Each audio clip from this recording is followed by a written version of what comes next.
there's something I just want to also tell you.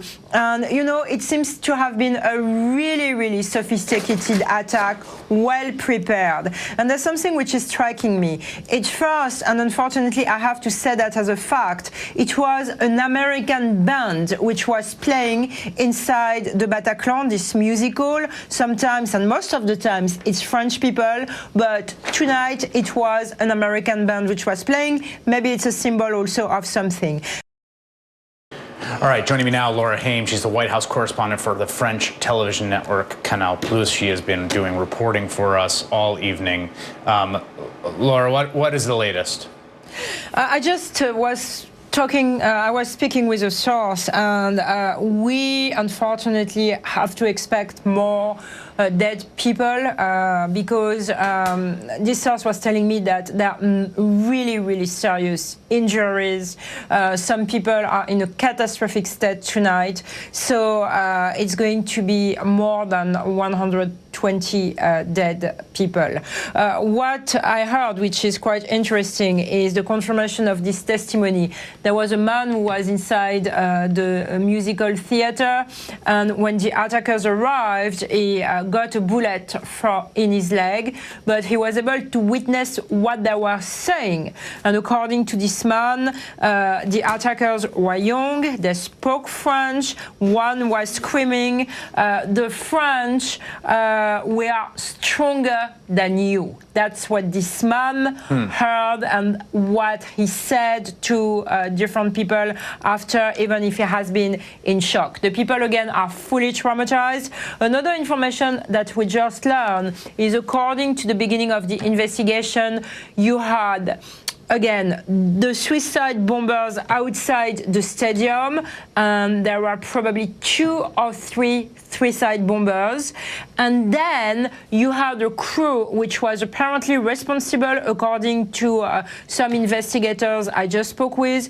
A crew was responsible of the attacks of the restaurants, the shooting in the street, and then went to the theater to begin to kill in a cold blood people inside the theater. Inside the theater, it was extremely violent, we know that. There were apparently 4 to 6 terrorists, it has to be confirmed, but it was extremely violent. There were firing at people, people went all over, the injured, the dead, people tried to escape, and then there was this powerful testimony of one of the terrorists who had a cap on his head, and he began to look at a couple, and the couple was completely petrified by fear. And the terrorist looked at them, and he did a sign with his head, and he said, apparently he let them go. Of course, I was not there, but according to the witness who was witnessing this scene, the terrorist really looked at the couple and let them go. And then there was a woman who was watching,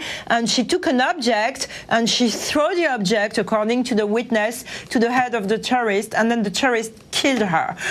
Apparently, some other people tried to escape. 15 to 20 people tried to escape. It was really difficult for them to escape. They had to escalate bodies, according also to some witnesses who at this moment are in a hospital. 17 hospitals in France are on alert. And again, it's the first time, and the French people are repeating that, especially the investigators. It's the first time that suicide bombers are attacking France. The sentence that you said strikes me as an important one, as obviously people begin to sift through who is responsible for this murder. And France, we are stronger than you. Obviously, there was much speculation in the Charlie Hebdo attacks about whether those assailants would prove to be French-born, French citizens, or people from elsewhere. That sentence suggests that perhaps these are not French or don't consider themselves French. Or maybe they're born in France, but they don't consider to be French anymore, and that's the problem. That's what we saw with the attack against Charlie Hebdo. It's those French people, they're born in France, they have a French passport, and then something is happening, they're fully radicalized, there's a very difficult economic situation, and then they're again completely radicalized in some mosque, and they go away, they go to training camps in Afghanistan, in Syria, and then they came back, they don't don't see themselves as French, but they have a French passport and they commit terrorist attack. And that's the story of Charlie Hebdo. There's something I just want to also tell you. And, you know, it seems to have been a really, really sophisticated attack, well prepared. And there's something which is striking me.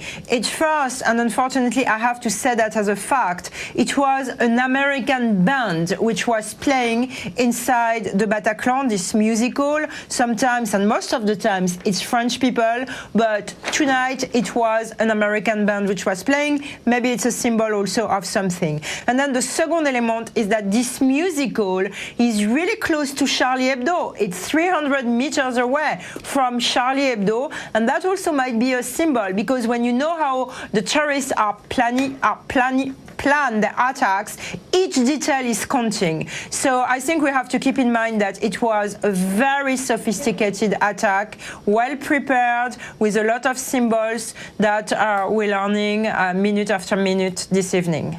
Yes, this is certainly the most sophisticated attack we've seen in a very long time, probably since Mumbai, where we saw 24 at least assailants terrorize that city for an extended period of time with, I believe, 8 different locations.